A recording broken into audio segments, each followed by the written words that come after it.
구약성경 사무엘상 30장 21절부터 31절 말씀까지입니다.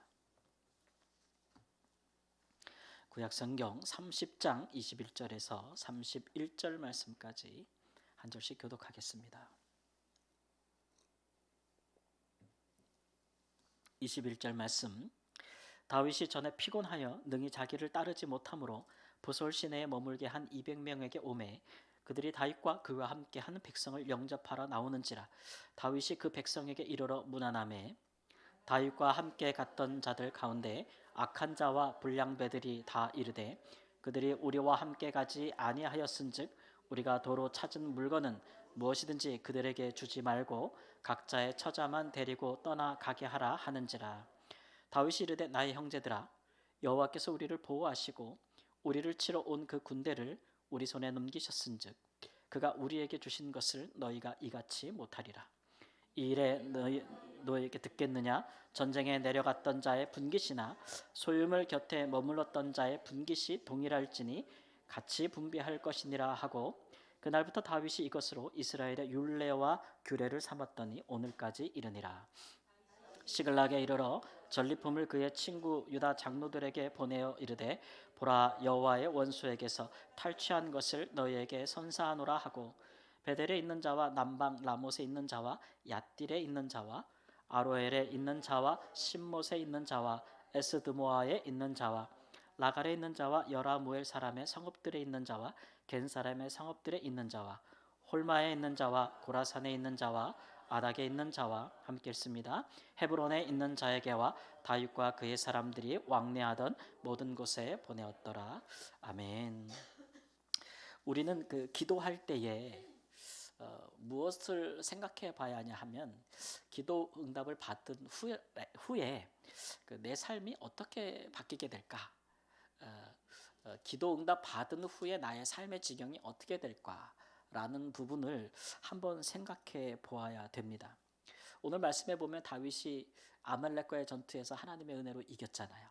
그리고 그는 자기의 가족들을 다 구원했고 그 다음에 심지어는 잃어버렸던 소유물들도 다 되찾았고 뿐만 아니라 아말렉 사람들의 전리품들도 아말렉이 유다와 블레셋 땅을 침노했으니까 얼마나 많은 노략물을 갖고 왔겠습니까? 그러니까 그것들을 다 자기가 뺏어온 게 되겠죠. 무엇보다도 이것을 통해서 다윗은 자기가 잃어버렸던 리더십을 회복했습니다. 그렇죠? 그러니까 이거 너무 좋은 일이잖아요. 그렇죠? 그러나 이제 중요한 것은 기도 응답을 받고 거기에 대해서 이제 이 기쁨을 만끽하는 것 그것이 끝이 아니고 그것 때문에 오는 새로운 문제들이 발생하고 있다는 거죠.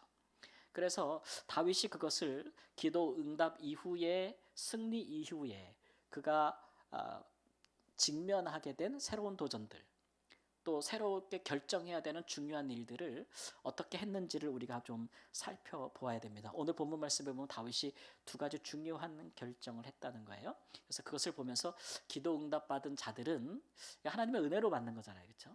그 이후에 도대체 어떤 태도와 어떤 결정을 하며 나아가야 되는지에 대한 그 기도 응답 받은 자로서의 그 받은 은혜에 합당한 삶의 모습들을 잘 생각해 보아야 됩니다. 그렇지 않으면 기도 응답을 받은 이후에 너무 좋으니까 그 은혜와 축복이 계속돼야 되는데 그 변화된 상황에서 잘못 결정하게 되면요 오히려 기도 응답 받는 것이 화가 될 수가 있어요. 그런 부분들을 생각해 보겠습니다. 기도 응답을 받았습니다. 다윗이 어떤 좋은 얘기는 벌써 했으니까 그럼 어떤 또 문제가 생겼느냐 그러면 함께 다윗과 함께 생사고락을 같이 했던 그렇죠? 600명의 군인들 가족 사이에 심각한 분열과 갈등이 일어났다는 거죠. 왜냐하면 이미 3일 길을 행군해 와서 블레셋 진영으로부터 그들이 머무는 시글락에 왔을 때에 그의 가축들과 자녀들이 다 사로잡히고 아내들도 사로잡혔다는 것을 알고 하나님께 막 용기를 얻어가지고 힘있고 군인들을 데리고 600명을 데리고 출발했는데 너무 행군 기간이 오래되고 힘드니까 200명은 따라오지 못했단 말이에요. 그래서 부솔 시내에 남겨두고 나머지 400명만 데리고 이제 간 거죠. 근데 이제 우리가 그 과정을 상세히 말할 수 없지만 가서 그 아말렉이 어디에 머물렀는지를 찾고 그들을 야밤에 급습해서 그들을 치는 일들에 정말 하나님의 은혜가 있었습니다. 그렇게 해서 이겼어요. 그러니까 뭐 다 되찾고 또 자기 소유도 되찾고 각자 심지어는 더 얻은 것이죠. 그런 상황에서 돌아왔는데 200명이 있는 곳에 부솔신에 돌아왔더니 함께 싸웠던 400명이 말하기를 저 200명 놈들에게는 자기 가족만 돌려주고 내쫓아버리자 이거예요. 왜 그런 말을 했을까요? 우리랑 같이 가서 목숨 걸고 싸우지 않았다는 겁니다. 우리는 안 힘들었어? 우리는 뭐 안 지쳤어? 그런데도 아말렉과 가서 전쟁하는데 힘들다고 못 따라와서 뒤처져서 남은 사람, 우리와 함께 전쟁에 나가지 않은 사람들을 도대체 우리가 왜 우리가 싸워서 이긴 것들을 함께 나눠야 돼? 너희들은 우리 공동체에 머물 자격이 없어. 너희들은 우리와 함께 목숨을 걸지 않았잖아. 그래서 쫓아내자라고 이렇게 얘기를 하고 있어요. 그런데 이런 갈등, 그래서 오히려 전쟁에서 승리했는데 이 순간에 이거 잘못 선택하면 그나마 생사고락을 같이 했던 600명의 공동체가 가정이 완전히 이제 깨지게 되는 위기로운 상황이 온 것이겠죠. 그러니까 이건 새로운 도전이에요. 좋은 일 가운데 온 새로운 도전 결정을 해야 돼요, 다윗이 여기서. 그 다음에 또 하나는 이제 유다 지파와의 이렇게 잠재적인 갈등이 이제 감지가 되는 거죠. 왜냐하면 다윗은 유다 지파 사람으로서 그가 블레셋에 정적으로 망명하지 않았겠습니까? 아주 심각한 오판을 했다 그랬죠. 그런 상황에서 유다 지파와의 관계가 사실은 원활하지 못했을 것으로 생각이 돼요. 그래서 유다 지파는 다윗이 사울에게 핍박받을 때에 정말 공개적으로 다윗의 편에 서지 못했잖아요. 그러나 암묵적으로 도와준 사람도 많았는데, 그러나 그가 이제 블레셋 편에 서서 블레셋과 이스라엘의 전쟁이 일어나는 상황이지 않습니까 지금. 그러니까 유다 지파 사람들이 도대체 다윗은 누구 편인가에 대한 의심을 가질 수밖에 없는 상황이고, 더구나 이 아말렉이 침노했을 때 블레셋 땅에 있는 다윗의 성읍을 쳤을 뿐만 아니라 그들의 유다 땅과 유다의 성들도 쳤다 그랬어요. 그러니까 아말렉이 뺏어간 사람들과 탈취물도 다 지금 누가 되찾은 거예요? 유다 지파의 것들을 누가? 다윗이 되찾은 거예요. 야, 우리 권사님 다 듣고 계시는구나. 너무 좋다. 다윗이 갖고 있는 거예요. 그러니까 유다 지파의 지도자들이, 장로들이 다윗이 저것을 어떻게 처리할까 보지 않겠습니까? 그렇죠? 근데 다윗이 이것은 내가 싸워서 얻은 것이라 사람도 돌려보내지 않고 그다음에 전리품도 돌려보내지 않는다면 유다 지파하고 이 관계가 어떻게 되겠어요? 그나마 의심받던 정황인데 관계가 완전히 깨지지 않겠습니까? 그래서 우리가 이런 것들을 이제 적용할 수 있는 게 소탐대실인 거죠. 다윗이 눈앞에 보이는, 특별히 이제 함께 전장에 나갔던 사람들이 이거 우리 거야 이러니까 그 말을 듣게 되면 그 다음에 그가 나중에 돌아갈 곳이 없잖아요. 그러니까 그런 상황, 내부를 어떻게 결속할 것인가, 이 상황, 또 외부적인 사람들과 어떻게 다시 잃어버린 신뢰를 회복할 것인가에 대한 두 가지 갈등이 떠올랐다는 겁니다. 그러니까 여러분, 기도응답은 좋은 거지만 기도응답 받은 후에 지형이 막 변하는 걸 알 수 있겠죠. 이런 상황에 다윗이 제대로 대처하지 않으면 오히려 아말렉과 전쟁 승리한 것이 그에게 독이 될 수도 있는 그런 상황이지 않습니까? 다윗이 그런 위기를 어떻게 돌파하는가 그러면 두 가지 결정을 하는데요.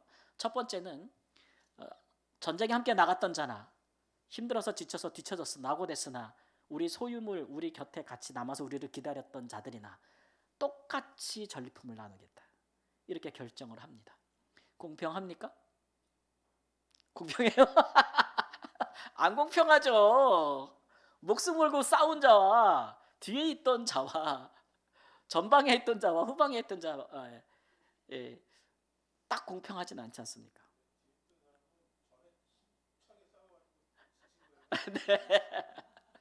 네.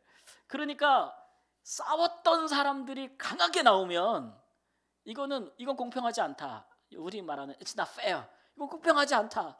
막 이렇게 나오면 사실 그렇잖아요.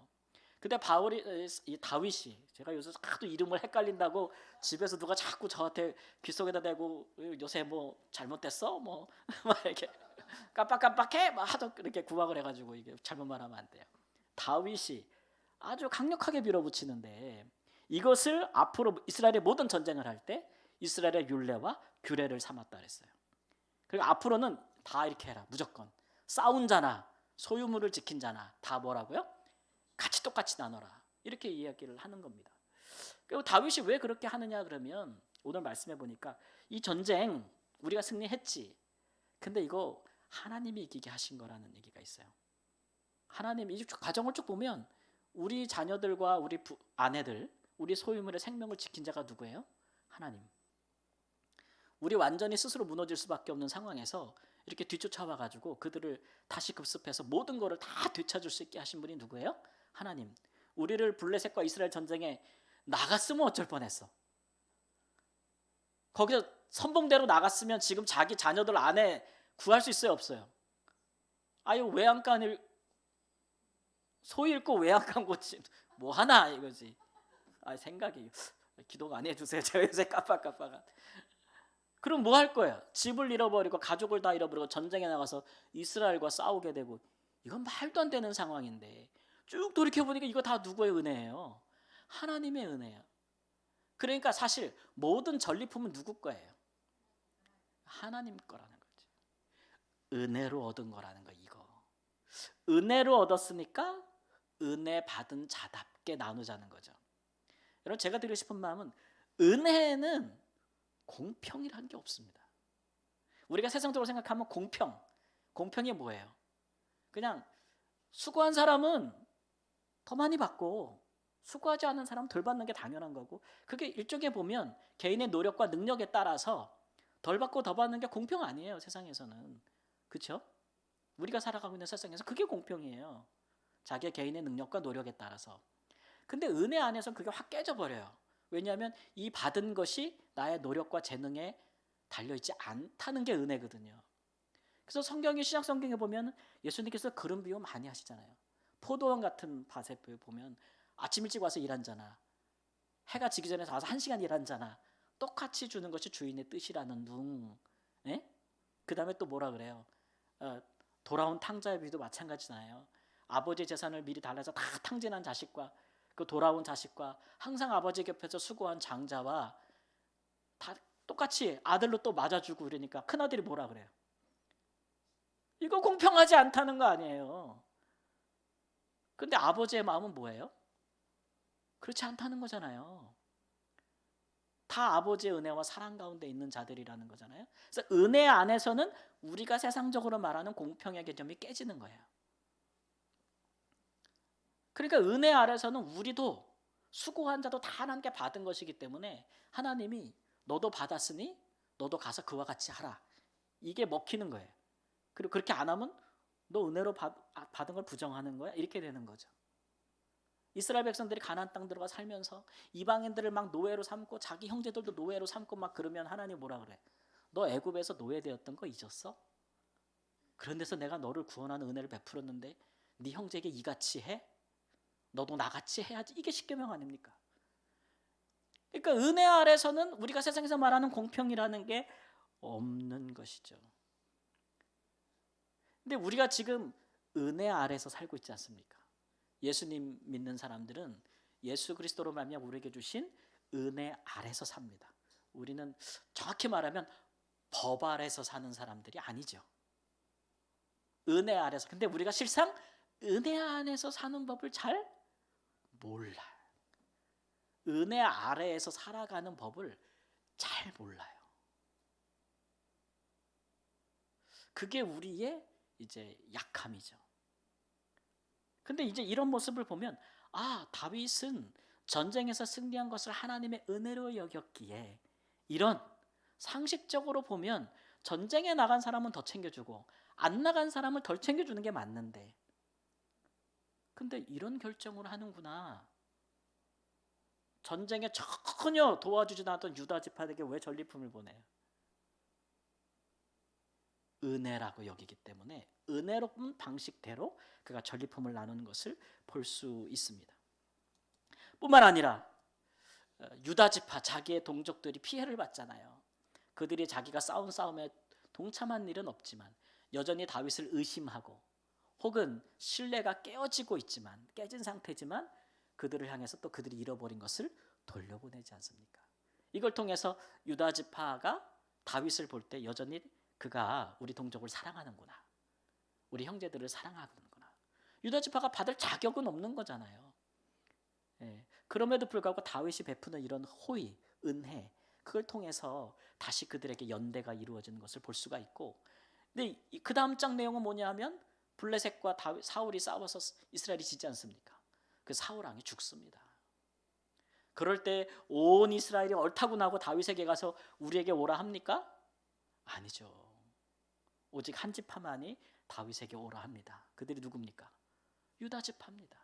그래서 다윗이 7년 동안 유다 지파의 왕이 되었다가 7년 이후에 전체 이스라엘의 왕이 되는 것을 볼 수가 있어요. 그러니까 은혜 받은 것에 대해서 그 받음에 합당한 결정을 하고 시행을 잘 했을 때 그것이 나중에 다윗에게 큰 덕으로 돌아온다는 것을 볼 수가 있어요. 이런 것들을 보면 기도 응답을 받은 이후에 새로운 도전과 새로운 환경이 되는 것이죠. 그러니까 여러분 우리가 무엇을 구하는지 하나님께 가만히 생각해 보세요. 제가 주일에도 그런 주제로 설교를 하려고 하는데 우리가 하나님께 무엇을 구한다? 진짜 하나님이 그걸 내게 허락하셨다. 내가 받았다. 그러면 받은 것으로 다 끝나는 문제인가 우리가 구하는 것이? 그렇지 않습니다. 받은 이후에는 받은 것 때문에 새롭게 우리에게 또 도전해 오는 시험들이 있고 유혹들이 있고 판이 달라지는 거예요. 하나님이 역사하면 누구도 역사하겠습니까? 사단도 시험하지 않겠습니까? 그래서 그런 것들을 함께 고려할 수 있는 지혜가 있어야 되는 것이고, 그러나 우리가 확신하기로는 은혜는 모든 것을 이긴다. 그렇죠? 아멘?